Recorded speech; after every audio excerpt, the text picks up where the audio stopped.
અમદાવાદમાં ગોઝારા અકસ્માતની વધુ એક ઘટના ઘટી છે. નરોડા દહેગામથી હાઈવે પર ફિલ્મી સ્ટન્ટ જેવો અકસ્માત સર્જાયો છે. પૂર ઝડપે આવતી સફેદ કલરની ક્રેટા કાર ડિવાઈડર કૂદી સામેથી આવતી એક એક્ટિવાને અડફેટી લેતા ચાલક સહિત બે યુવકના ઘટનાસ્થળે મોત નીપજ્યા છે. સ્થાનિકોનો આરોપ છે કે કાર ચાલક નશામાં ધૂત હતો. બે યુવકના મોતથી રોષે ભરાયેલા ટોળાએ કાર ચાલકને બરોબરનો મેથી પાક ચખાડી પોલીસ હવાલે કર્યો છે.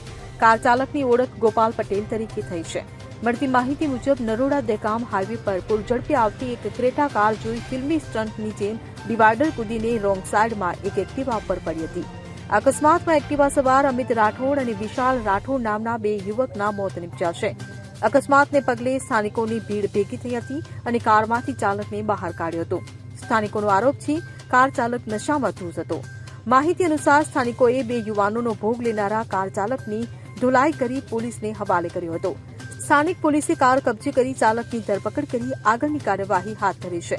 કાર ચાલકની ઓળખ ગોપાલ પટેલ તરીકે થઈ છે. Bureau report CN24 news.